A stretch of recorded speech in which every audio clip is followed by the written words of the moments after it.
Welcome back, guys, to another episode of the Genesis Blog podcast. Today we have another guest interview. Today we have Harshal, the co-founder of Zaid Finance. Without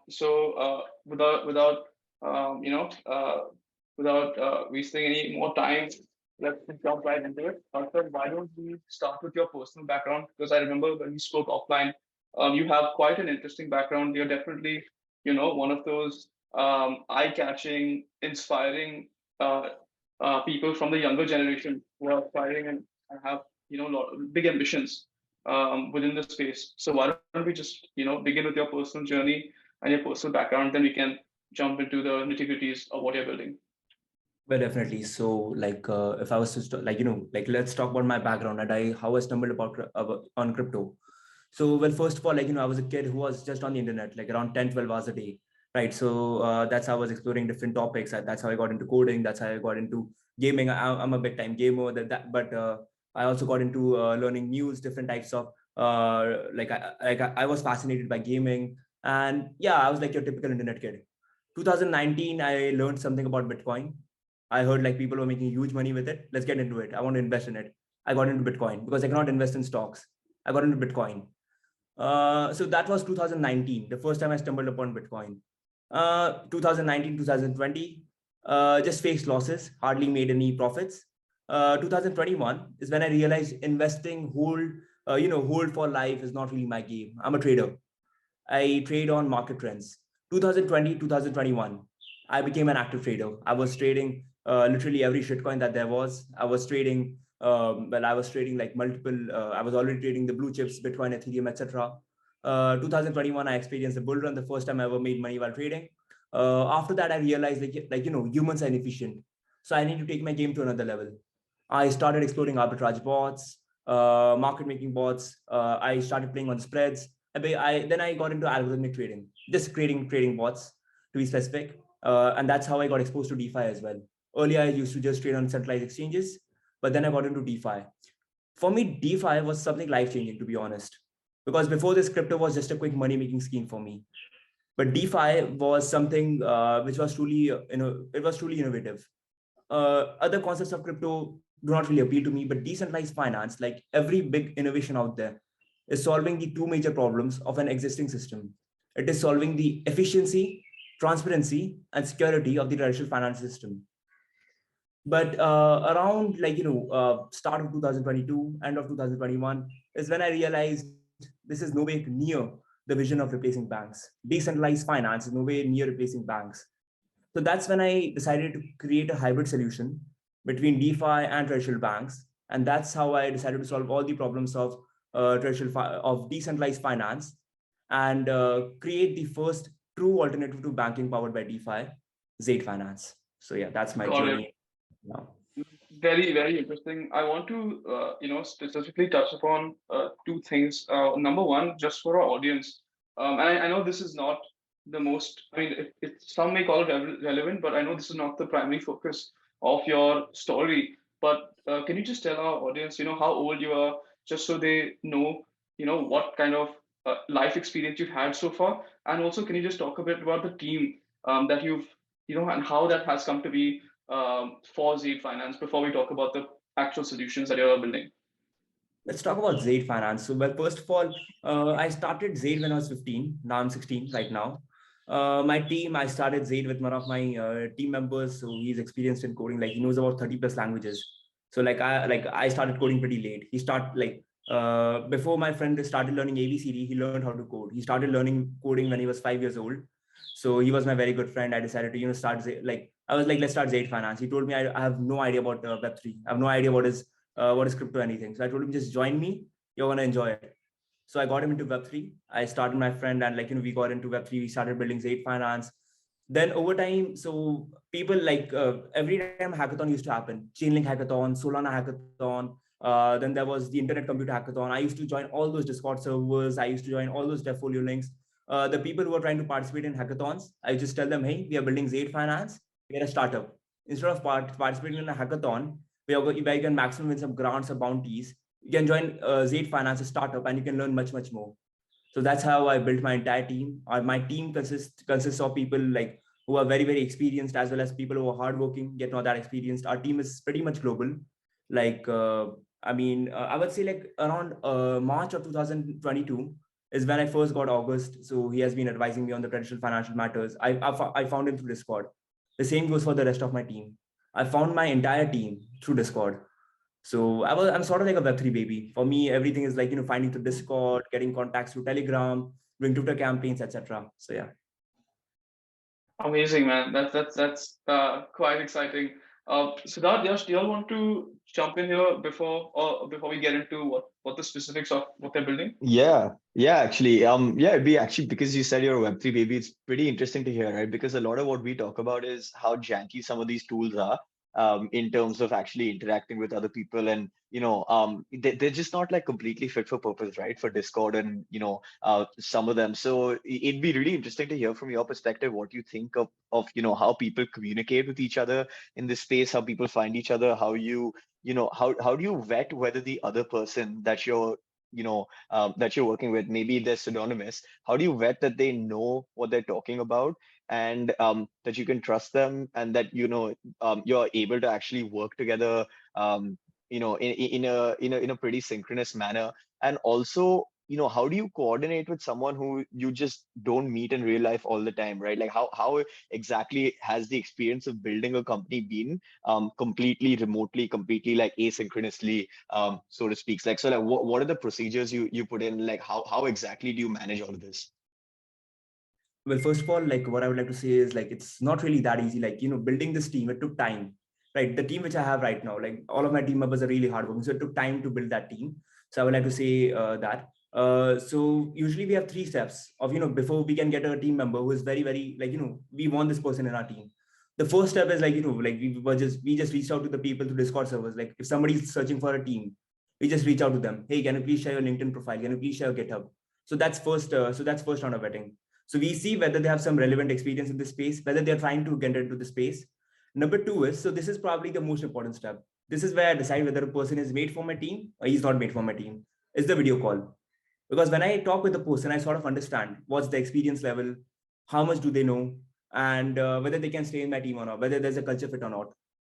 That's the second thing. And number 3 is, like you need to work with the team member for at least 3 to 4 days, just 3 to 4 days, not more than that. You'll realize like whether they are fit for a team or not. If they are fit for the team, we go ahead with it. If they are not, there needs to be a conversation where we explain like you're not a fit for a team. But yeah, I would say those three steps are necessary before we get a team member. Regarding working remote, well, I would like to say like working remote, working as a 100% remote team. I would say like when we are working as a dev team, whether we are together, whether we are remote, it hardly matters. Like for sales, maybe for business development, maybe for partnerships, yes, having physical in real life team is much better. But for development, we have not really faced any issue. Although it's been much simpler for us since our team is completely global. We can get the best from the US, from Nigeria. So our team members can coordinate at any time they are free. So there is no limits of like the of when we work. We can work anytime we want. Right. For example, there are some days where I don't like to work from, let's say, 12 p.m. to 2 p.m. But suddenly I want to work from 10 p.m. to 3 a.m. So that cannot happen in physical. That cannot happen in real life working situations. But we can do it in remote. So yeah. Cool. No, that's pretty interesting. Sorry, Sid, go on. No, yeah. I was just saying that this is, the fact that I mean, I personally find it very interesting because this is like your first introduction to a working culture, and this is like fully remote. So it's you literally represent the first generation to basically start with this kind of environment, right? Everyone nowadays talking about the transition from offline to online, and just seeing this perspective is quite interesting. So yeah, I mean that's all I had to comment on. If there's no other questions, let's jump into what Zaid's building. Definitely. Well, so with Zaid Finance, I just like to go through a bit of backstory. So with Zaid Finance, first of all, I would like to say DeFi was always created to replace banks. But when I started using DeFi was nowhere near that vision. Banks were inefficient, opaque, and have multiple single points of failure, which have proven to be fragile multiple times throughout history. To solve this, DeFi was created. But as of today, DeFi faces 3 major problems. Number 1 is user experience. DeFi today is very tedious to use. and difficult to understand, while having a UI which is made for nerds. So I would just like to share a story. Like with DeFi, it took me $20 and 3 wallets before it was my first interaction with DeFi. I wanted to buy a Solana token, Synthetify. So my entire process was downloading a wallet, transferring from SEX, and a lot of steps which I don't want to talk about right now, but it was tedious. I did not like it. I'm 16. I could not understand it. It was difficult for me to use. And we want 60-year-olds to use DeFi. It's difficult to understand as well. Number two, I would like to say DeFi operates in a closed economy, which hardly has any connections to the real world. It operates in a closed economy where where it is limited to different types of cryptocurrencies. It is not related to the real world. It hardly has any real world utility. We are seeing multiple DeFi projects which are not serving any real utility, and they are only serving ways in which we can generate different types of yields, different types of incentives, and products which we don't really need. So operating in a closed economy is one of the biggest issues that DeFi has today. And lastly, I would like to say most of the projects today are fueled by unsustainable economics and incentives. So these three were the major issues in DeFi today. So that's when we decided to create a mobile application which provides all traditional banking services powered by DeFi protocols, which were made in-house, with the user experience of a digital bank, which is so seamless that users won't even realize that they're using crypto or DeFi. So because people, whenever they use any new product, they don't really care about the technology beneath it. They want to experience a product which improves their life, which makes their lives easier. So that's what Zaid Finance does. And we provide multiple services such as payments all over the world with close to zero fees, to emails and mobile numbers, irrespective of the fact whether the receiver has a spending across 5,000 plus e-commerce brands, paying your bills. You can get a savings account created specifically to beat inflation by financing real world loans. And you can trade multiple markets, including stocks, crypto, commodities, forex, ETFs, using our most efficient perpetual futures DEX, all at one place, Zaid Finance. So yeah. Okay, that's a lot. That's a lot to unpack. Just to start off with, right? I want to just, I mean, we usually, we interact with a lot of these projects. So, we're gonna try to, really probe your thesis essentially. So, I don't know is a perfectly valid answer. That's number one. I just want to caveat before we get into questions. And number two, I just want to start off the question by asking, what you mentioned are a lot of value adds, a lot of applications. Is there one particular or two particular that you're starting off with before you expand to this grander vision of being a all-in-one super app? Exactly. Well, first of all, we are starting with two features, which is, right now all of our features are on testnet, but we want to, have a much better rollout plan. So Zaid Finance, we are currently rolling out a payments feature and a savings feature for the users. There are two major reasons for this. Because in our first year, no matter what we do, our first users are going to come from decentralized finance. We are made as a mass consumer product. So the reason why we are going for our savings product first is because there is a new narrative in DeFi coming up known as real yield. So we want to provide the users with that real yield. Payments protocol will be also a very big good use for us. The reason being, with the payments protocol, users can spend their stable coins across multiple brands and they can pay their bills. So this product has a lot of real world use cases, and this will actually help the DeFi guys a lot. So these two are the major reasons why we are launching savings and payments first. Trading, we will launch it a bit later because our trading product will face a lot of volume. And there are also there are also a few products in the market right now which provide commodity stocks on chain. So that's the reason why we are starting with payments and savings first. So yeah. Cool. I've got a couple of questions. So, I'll get onto the questions about the overall model in a second, but about the payments aspect, right? So, obviously you're based in India. Knowing how the Indian payments landscape has shaped up in terms of, UPI and in terms of the ease of making transactions, the ease of payments and all of that. Firstly, DeFi is obviously a very useful place in the sense that you're in custody of your own assets. There's a lot that you can do in terms of composability. There's a lot that you can do in terms of we all know the benefits of DeFi at the moment. But the thing is that in terms of payments, actually, because the the overall confirmation time. Obviously, the settlement time is lower than it is in current markets, but the confirmation time is also still not immediate. And there's also some obviously because of gas fees, you're still paying some level of costs when you're making a payment, especially for smaller amounts of payments.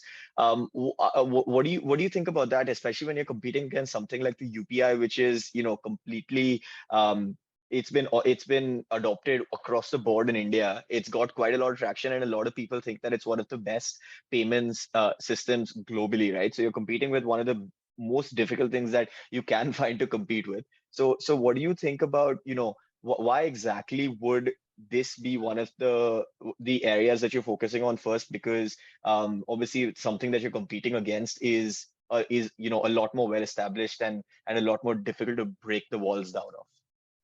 Well, definitely. Well, so first of all, with the reason why we are launching payments is also this is another question. UPI has been one of the biggest competitors. Whenever I tell my friends in India, we are doing zero cost payments. So they're like, yeah, so you're basically integrating UPI. I'm like, no, we are using stable coins for that.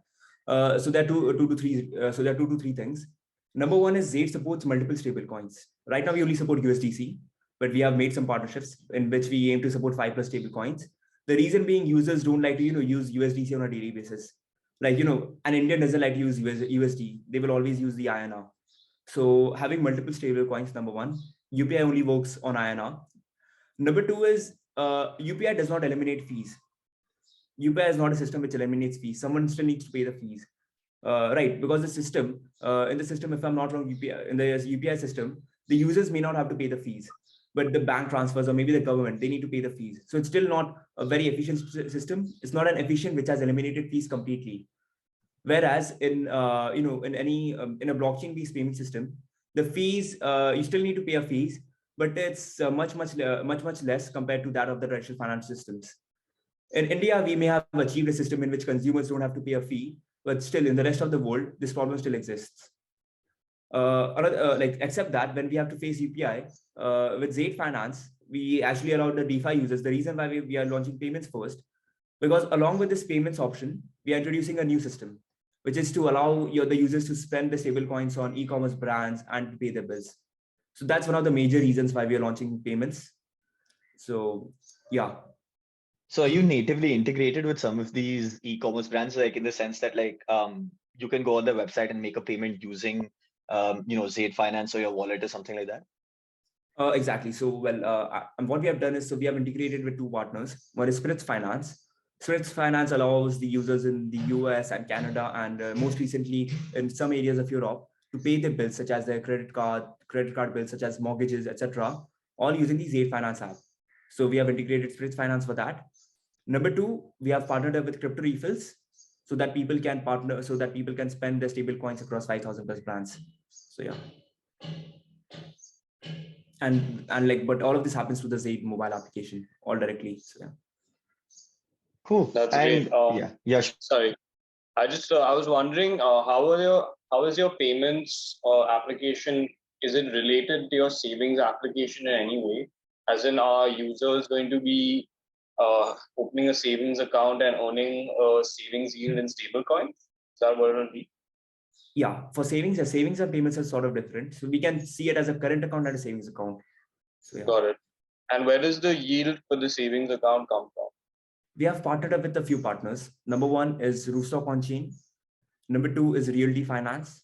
We are looking to partner with, we are in initial talks with Proof Finance, with 4K, and there are two other real world asset tokenization projects. So with Rooftop on Chain and Realty, they provide tokenized real world assets. So they have partnered up with Zaid, so that the yields on Zaid will finance these mortgages, so that people can finance their, buying these tokenized real estate on chain. So we finance, we've sort of financed tokenized mortgages. We can say it like that. So. Got it. So people basically borrow from you in stable coins, and they borrow from you, they invest into mortgage bonds or whatever, and then you'll get a yield from that back into the people's savings account. Exactly. It's a real. Yeah. Got it. And can I just ask, regulation wise, how are you all dealing with that? Have you all had any hurdles when it comes to getting stuff like this? Because tokenization of real world assets is notoriously complicated because of the amount of regulation and pressures you have to go through to get stuff put through. So what was that experience like? Well, on this, I would like to say like Web3 is all about collaboration and not about competition. So let's first start with this. So that's why we have parts. So the regulatory part of things, so Zaid cannot be the best at everything. So we always knew like tokenization of real world assets is a big hurdle, but multiple projects are trying that. So that's why we partnered up with the other projects, and these projects are highly like they have been through multiple audits. They have been through multiple regulatory hurdles, such as Realty, Roostock on-chain. They are in the market since 2018, 2019. Same goes for BactFi or like CredX. So these real-world asset tokenization projects, they are facing the regulation scrutiny and the sort of stuff. So we are not really looking at the regulation part of regulation side of the things, during the real-world asset tokenization part. Other than that, in terms of regulatory hurdles, Zaid is completely non-custodial. We are sort of a technology company since we provide the technology behind the DeFi protocols. So in that sense, we are not really facing any regulatory hurdles as of now. But as the DeFi regulatory landscape increases, we may face some scrutiny, but we are ready to deal with it. So yeah. So you think that in terms of security tokens and stuff, for example, like, I mean, because a lot of the things that you said, right, in terms of tokenized stocks and bonds and all those things that you want to offer on your platform, from a regulatory perspective, would you have to register, or is it that you're saying that, all of these assets, all of these stocks and, tokens are available on other platforms, and all you're doing is providing an API to those platforms via Zaid, with which they're buying it, or are they buying it on your platform and holding it in their non-custodial wallet on that's provided by Zaid? Essentially, like what I'm asking is, are you culpable or like liable in any manner? No, we are not liable in any manner since they're holding it in a non-custodial manner and they're putting the funds into a smart contract. So Zaid is not really liable for everything. And yeah, because so our savings protocol is basically powered by it's powered by a protocol known as SabX. So SabX, one sec. Yeah. So SabX provides you with an interest rate, which is a combination of a fixed rate mechanism and a variable rate mechanism. And we have, okay, so I think I'm going a bit deep over here, but still it's a new interest rate mechanism created by us. So it is one of the most efficient interest rate mechanisms out there. The reason being, it takes the features of both fixed rate mechanism used by Hi-Fi Finance or yield protocol and the variable rate mechanism of compound and Aave, and we have combined them together to create a stable rate formula. And then the deposits that we receive from Zaid, they are borrowed out against multiple ERC20 tokens or ERC721 tokens, depending on who the borrowers are. So it can be either be the tokenized real estate powered by Roostock, Realty, or ERC20 tokens, such as those given to us by Xade Finance, which is also a real-world asset tokenization project. So it's all happening in a completely transparent manner. So yeah, we are not really liable in any manner. So it's because it's completely non-custodial. Yeah. Okay. Yeah, that's fair. So like, okay, do you mind explaining where exactly the yield from the savings product comes from? Like it's like, do you mind just explaining the mechanism for, like if I'm a user and I want to deposit into the savings account, how exactly are you getting yield for me? Correct. So number one is, first of all, you deposit. So it's like, first of all, it's very similar to how Aave works, Aave or compound. So there are two types of protocol, Aave, compound, and another one is NFT financing. NFT financing is a very new concept, and you need to individually finance every NFT loans. But instead of individually financing different NFT loans, the reason why individual NFT financing happens is because NFT price is very volatile, right? So that's why if for some reason your NFT falls below the required market price, there may not be enough liquidity to liquidate that NFT. But when we are talking in case of real estate, it is much stable compared to that of any other NFT such as Cyberpunk. So yeah, so what we do is, whenever somebody deposits the funds into SabX, those funds get borrowed out against either tokenized. So I'm just taking the example of Rooftop on-chain over here. For example, there is a buyer who wants to buy, let's say, $100 worth of real estate, but they only have $10. So they put up $10. Zaid finances the remaining $90, and the real estate, which is the NFT, is kept as the collateral. So for some reason, if this buyer who wants to buy this real estate at $100 is not being able to fulfill the interest as well as the repayment terms, the house will be relisted on Roostock on chain, and anybody else can buy it, and this user is liquidated. So yeah, am I making sense? But I how mean, exactly are you financing the rest of it? Like, for example, if I want to put 10% in, how are you financing the remainder? the users deposits. People will deposit into a savings account, and that's how we finance the real world assets. Okay, and so essentially the yield for the savings account comes from financing the real world asset tokens, basically. That's Exactly. essentially the okay. And so you're essentially providing an easy way for people to invest in, so you, and these assets that you get, the real world ones, will be something like, the realty tokens, or it'll be like, something like, longer term, something like a goldfinch or something like that. You're getting different types of yield from different types of places and aggregating them. Is that the idea? So you diversify your sources of yield, or? Exactly. It's very similar to that. Yeah. Okay, understood. Why would someone? Sorry, I have a question that follows on. So basically, y'all are trying to replace the traditional banking model, like a savings account, with the savings account in Zaid. A traditional bank, what they do with a savings account is whatever money you deposit, they usually invest in longer term bonds, and they lend out at a shorter term duration, which is essentially the duration mismatch, which is how banks make money, right? Because they lend out for longer term and they borrow shorter term, and they make the difference of the yield.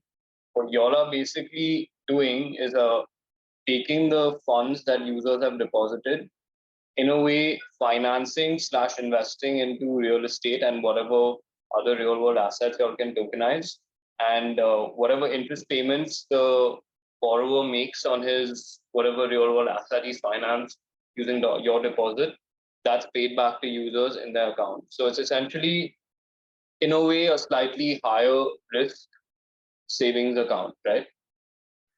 Because you're investing into longer duration assets that are more illiquid as compared to bonds.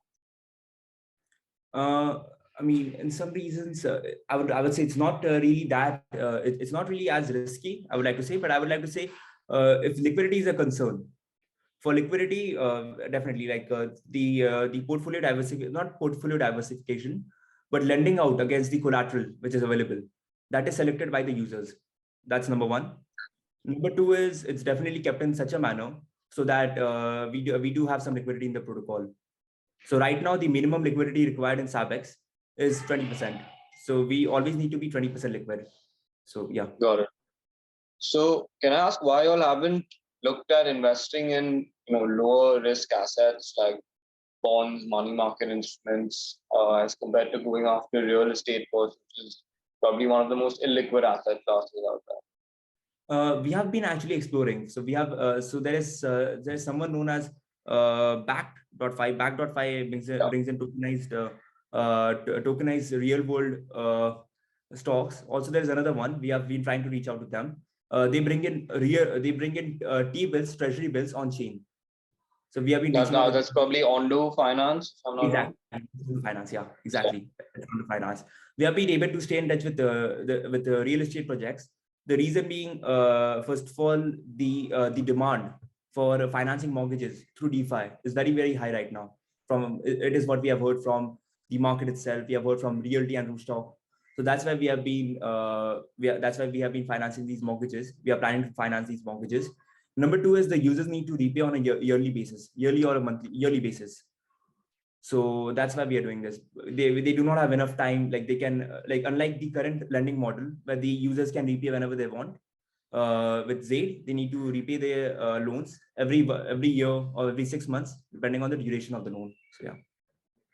Got it. So in a way, it's good that y'all are going after asset classes like that, because those are the asset classes that actually would benefit more from blockchain tech as compared to stocks and bonds, because stocks and bonds are extremely liquid in global markets, and creating an on-chain buying experience that would have that same amount of liquidity is almost impossible. And that liquidity also happens because stocks and bonds trade in limited time ranges, so people have to make their bids and asks in that time range, which helps maintain that liquidity. The fact that you are going after illiquid asset classes is great because they don't really have public markets to trade on. So when you start tokenizing those assets, that's where you see an actual benefit. So yeah, it's great actually that you are going after real estate, and maybe don't try to focus on stocks and bonds initially and focus on more illiquid asset classes out there further down the risk spectrum. And as long as you clarify to users that what their risks are and what you all are investing in, I think you all should be completely fine. I think, Definitely. Yeah. Sorry, Harshal, go on. Yeah, like before investing in Zaid, so like people, so like right now in our front end, people can basically see where the yield is generated from. So for example, like this is something a part of a UI. So for example, if they are generating $100 at the end of 1 year, right? So they basically see a pie chart of where their expected yield will come from. So that is something that we are not seeing in traditional finance. So that's where DeFi, so that's where we're improving. So. Got it. And just another question, right? Like in terms of the liquidity of these real world assets, in terms of the liquidity of these realty tokens, for example, like Yash said, right? Real estate is obviously very liquid. Like for example, think about like okay, a question to you, like what exactly does realty tokenize? Like just is it like individual houses or like what exactly is it? It's basically individual family houses. That's mainly where they like that's where they specialize, if I'm not wrong. Yeah. Individual family houses, yeah, especially, yeah. And would the investors into, like in your savings account, for example, would they be investing in something that's like a mortgage-backed security? So it's something like, a bunch of these tokens that are grouped together. So you diversify your risk essentially, or would they be investing in individual tokens representing individual houses? They'll be sort of they'll be investing in a group. They'll be investing in a group of these. Yeah, they'll be basically investing in a diversified mortgage portfolio.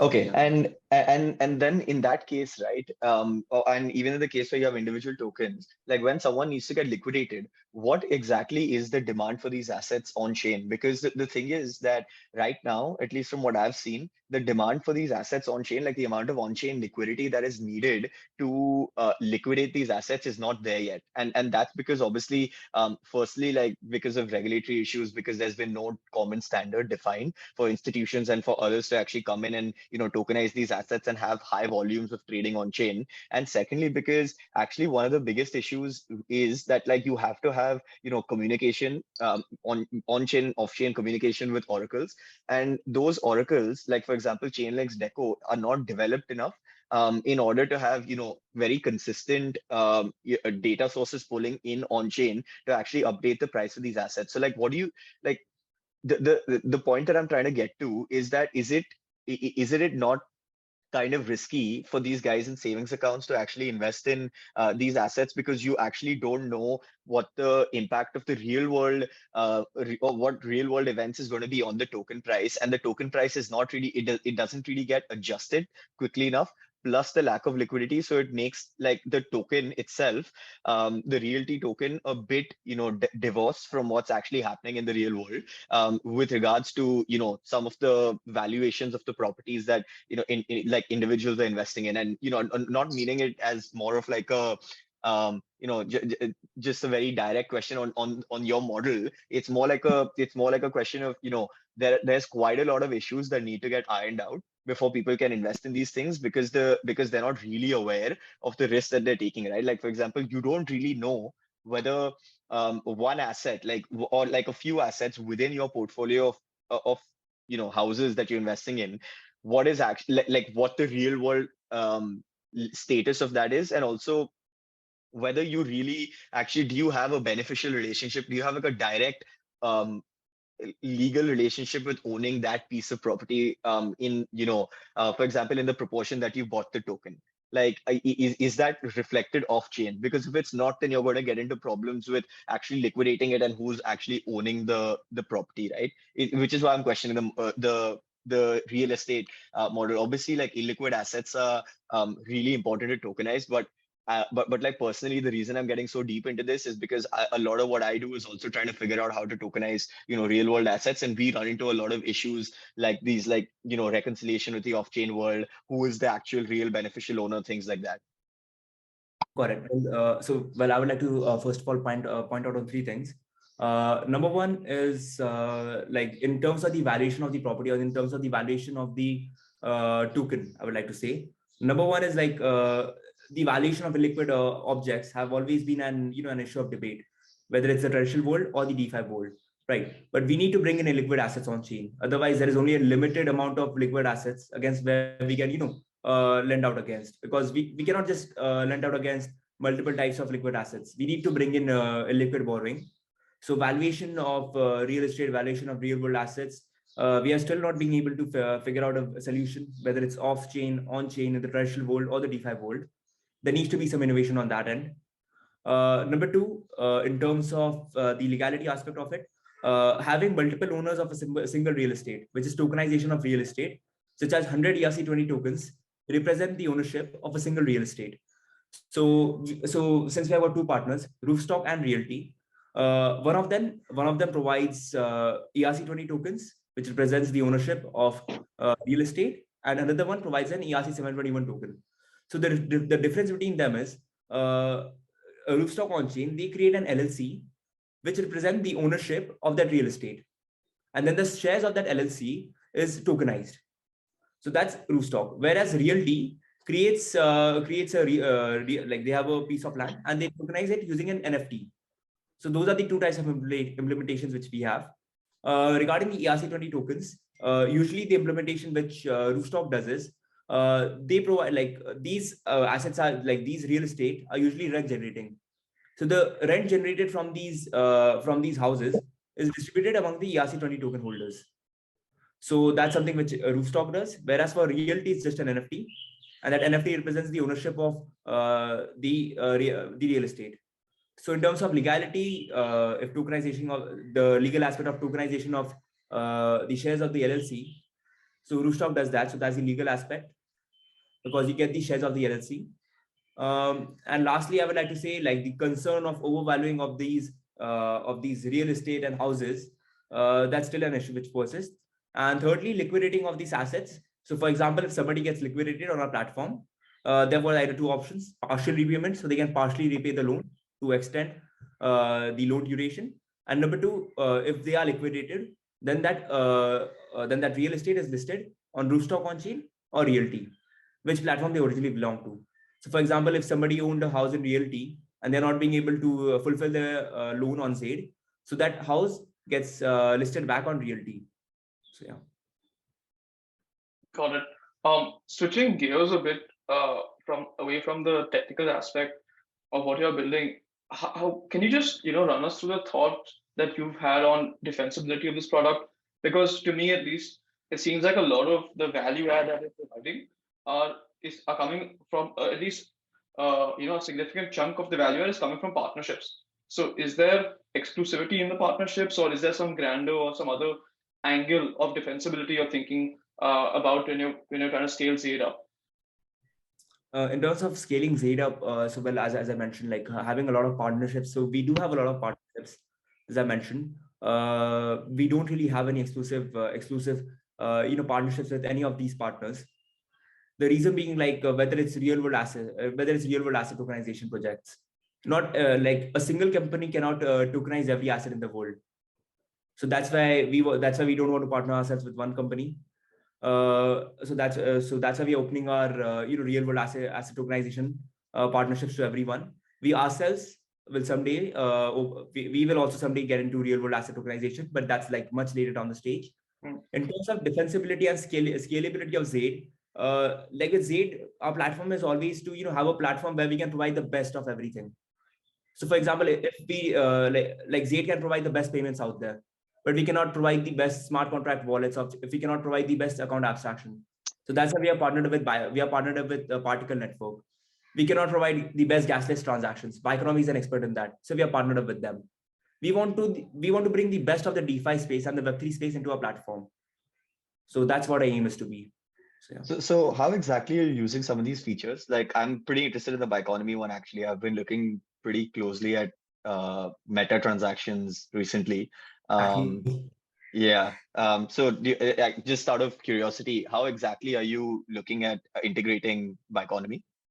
Well, so first of all, with Zaid, like the entire user experience of DeFi is a bit tedious, right? Because users need to create a wallet, connect a wallet, all of that stuff. Whereas Web2 logins, no matter what people say, it's much, much better. So that's why we are partnered with Particle Networks so that anybody can create a wallet with the email, mobile, etc. With Biconomy, like one of the biggest issues which I face in DeFi today is like every time like I've got a lot of USDC in my wallet. Most time in positions I take it like it's in USDC, not Matic. But every time like I'm doing something in Polygon or Ethereum, I need to own the native token. Owning the native token is just it's a tedious task. So that's why owning the native token is always an issue. But we cannot pay the fees ourselves. So we are right now partnered with Biconomy. We are just testing. They're paying with gas fees using ERC20 tokens feature. So that's the main integration which we are doing with Biconomy. Yeah. And in terms of account abstraction, sorry, I get too technical because I get excited about all these things. But about account abstraction, how exactly are you incorporating that in solving UI UX issues?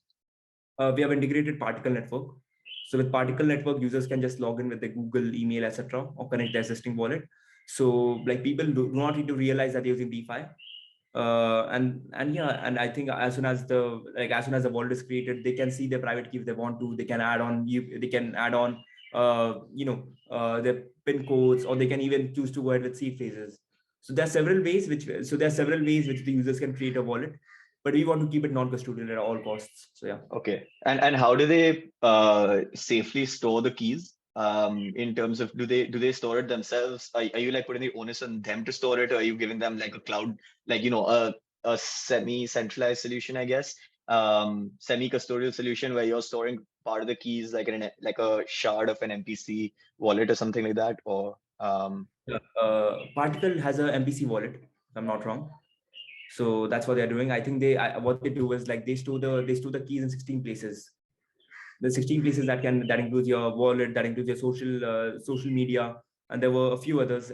I'm not really remembering those, but they keep it at different places. So yeah. cool. Understood. No, I think that's very helpful. Yeah, I think that it is good that you guys are using actually the tools that are being built across DeFi, and actually just this is a wider point, but like you can actually see how the infrastructure that's been built over the last couple of years is actually coming into play right now. Like, and this is the beauty of DeFi, right? Like you're able to actually plug in different sources from different players and actually create a solution that is that is a lot more bespoke towards what you're creating, right? So another player could come in and use a bunch of different tooling and create another solution that's a lot more bespoke for other users. So I guess that's a big benefit of using DeFi Rails and like composable open source code, which is essentially plug and play, build your Lego blocks, create create the Lego piece that you want, essentially, using all of these different types of tools and yeah. I think that is a really good thing that you guys have done, which is stitching together all of these components rather than trying to build anything on your own. And in terms of that, actually, like, are you guys trying to build anything on your own? Like, are there any components of these that you could not stitch together from the wider DeFi world? Yeah. So like the biggest thing which we are not being able to do is find the perfect protocol. So with Zaid, like we like so this is some story time. So we were first building on Terra, because according to us, Terra provided everything. Savings account, anchor protocol, 20%. I was pretty new into deep. Like I thought Terra is managing 30 billion, $40 billion worth of money. So they must have discovered something which I cannot, because they are definitely much smarter than me. Turns out they weren't. So savings account, anchor, mirror protocol for investing, Terra station as a payments for multiple stable coins. They matched my vision. Turns out the entire infrastructure was unreliable. So that's when we decided to create 3 of our own protocols. Remitx for payments, payment protocol, which I explained. Nobody in the space right now. You can basically connect your wallet address to a Twitter account, email, etc. But with Zaid, you can receive payments even if you don't have a wallet. So for example, if I send you a payment, you don't have a crypto wallet yet. So you'll receive a link using my email or mobile or your SMS or anything else. You get a link and you can just create a wallet with a single tap, and then you can receive your money. So that's Remitx. Number 2, we have got Sabex, which I just explained. It's a savings protocol with a completely new interest rate mechanism, never seen before in DeFi, providing the most efficient interest rate mechanism. combining fixed rate mechanism of yield protocol. Then there is Hi-Fi Finance and the variable rate mechanism of compound and Aave. And on the borrowing side, we have also introduced individual borrowing rates. And Derivex, we have introduced a perpetual exchange. It has got two features. Number one is faster funding rates, which is powered by our, which is possible since we have faster oracles than Chainlink. And number two is we have introduced an individual clearinghouse system. Right. So what happens in today's DeFi is in every perpetual exchange, whether it's GMX, whether it's GNS, anything, the counterparty risk is on the token holders. So if there is a GMX token holder, GNS token holder, the counterparty has all the risk, right? So we don't want that to happen. Otherwise, we'll see something like the Mango markets collapse, where the Mango market was exploited and it was basically, so we don't want that to happen. So that's why we want to make the risk individual to every markets. So that's what we have done in Zaid. We have introduced a new P2P bilateral mechanism, which has never been seen in DeFi before. So it's very different from that done by GMX. So yeah, those are the three protocols.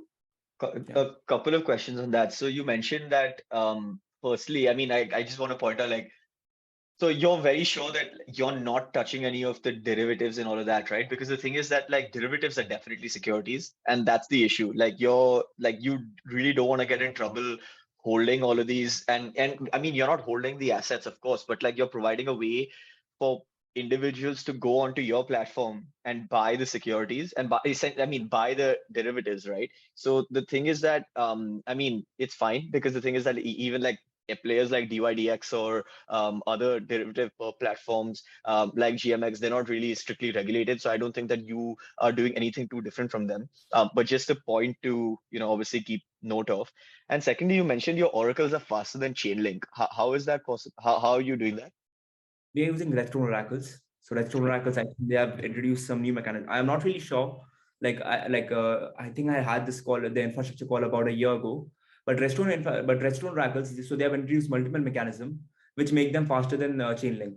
So they provide faster funding rates and they provide cheaper price feeds.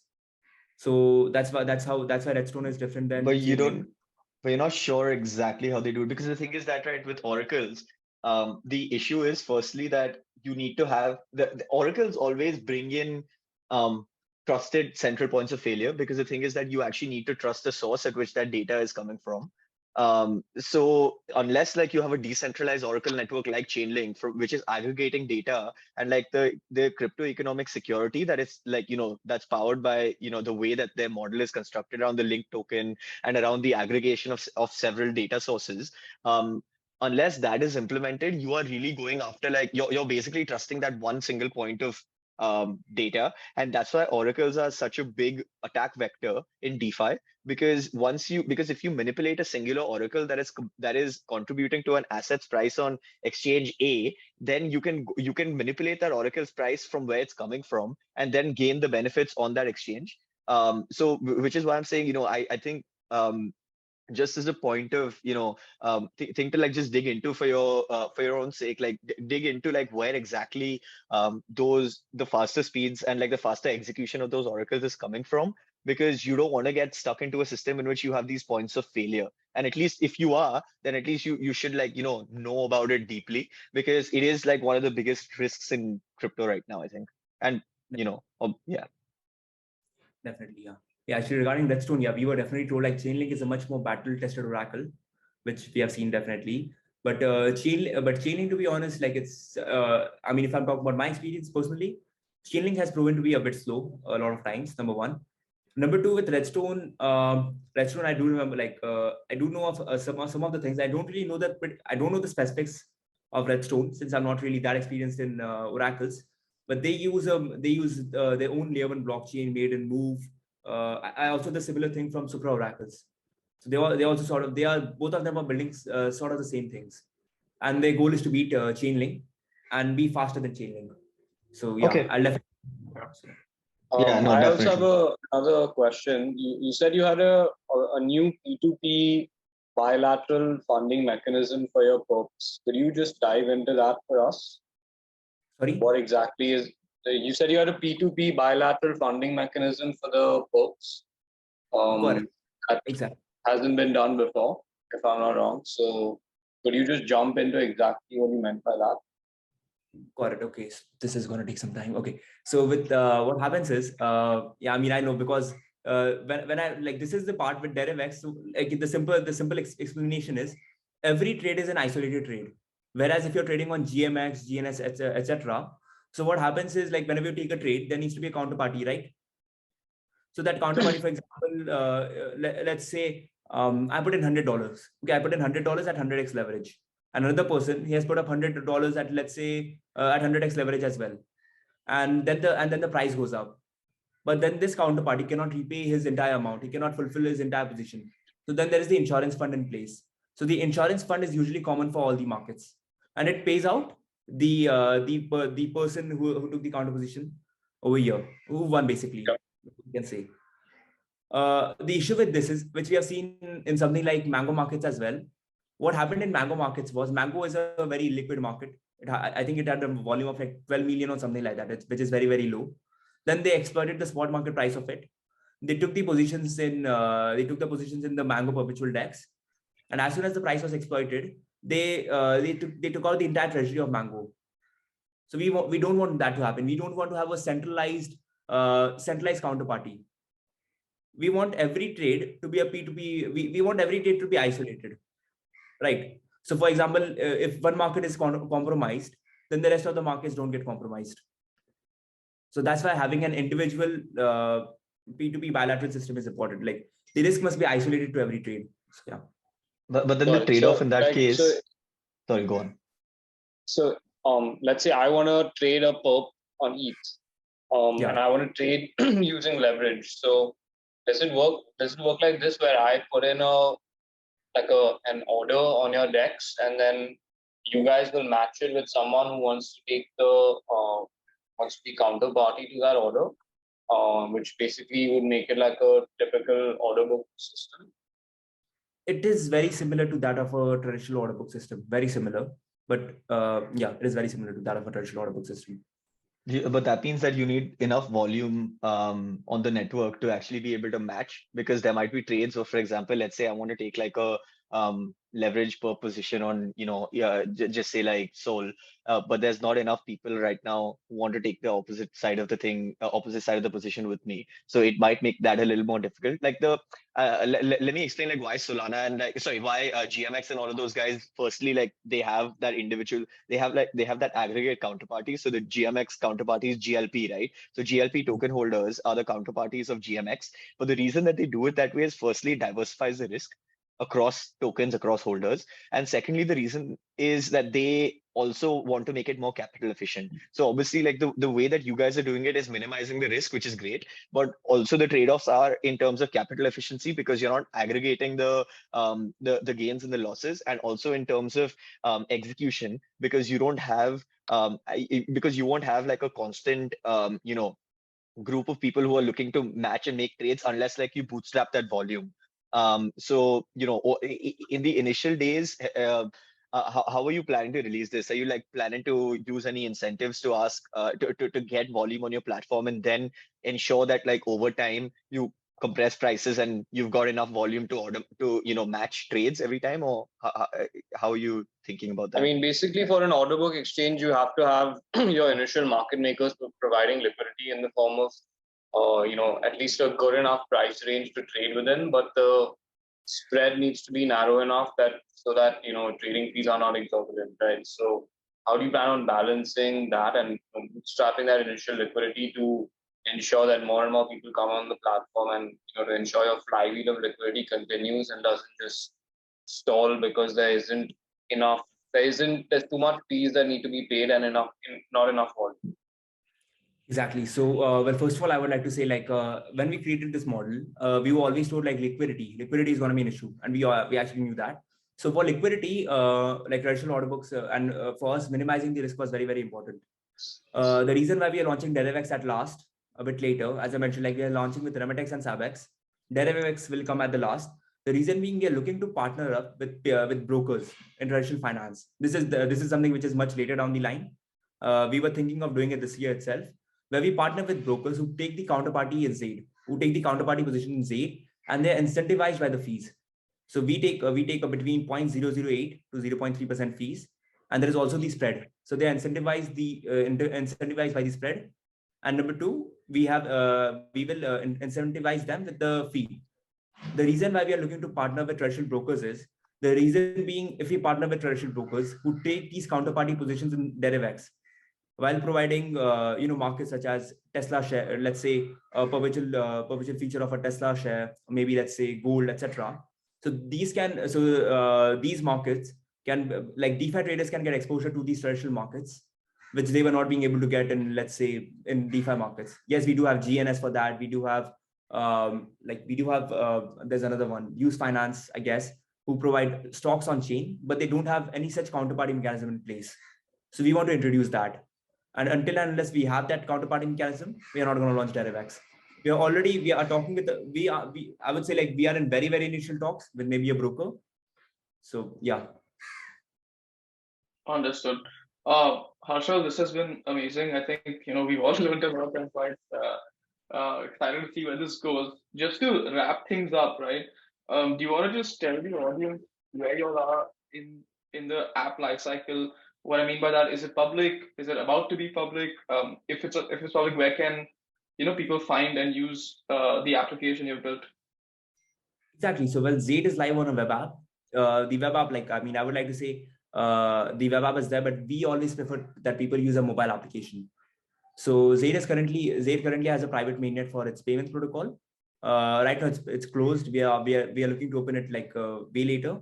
People can use out our beta, our testnet beta, where you can experience all of the features which I mentioned: payments, savings, and derivatives on testnet using a mobile application. So that's available. You need to join a Discord server. You need to fill out a form, and then you get access to that testnet link or the App Store link, Play Store link. Yeah, because we want our first beta users on testnet to be the best, so that they can give us a review. So yeah. And we are looking to go live with a public testnet on mobile application by the end of this month. So yeah. Okay, awesome. So the steps are essentially join the Discord, fill up a form, and then you'll get, you can get access to the test flight application, and then people can look forward to the public launch in, let's say, in a month or so. Yeah, definitely. Awesome, dude. We'll definitely put some links, under in the description of our video when we upload it, so then people can have direct access to all the links that we've spoken about. But yeah, I think that wraps it up. We can definitely talk so much more on each of the products we built. Maybe we can save that for another episode. If you're interested in joining us again. But yeah, do anything else from your end before we end this episode? Yeah, definitely. I mean, first of all, I would have to thank you all. Especially you said you have the first time we met during ETH India, so it was really great. And thanks a lot for your insights. And Web3 is all about helping each other. And the guys have always been helping me, especially you, Builders Tribe, and the other folks out there. So Web3, it's really a new era of innovation. That's what I would like to end with. Yeah. All Perfect. right. And yeah, awesome. Just want to say, super impressed with you, super impressed with what you're trying to build, and just the vision that you've got. So it's really, really refreshing and really good that you're trying to do this. We need more people to build, so this is pretty awesome. Yeah. Cool. Perfect. Thanks, guys. And that was a good one. We'll catch you in the next one. Cheers. Thanks. All right. See you.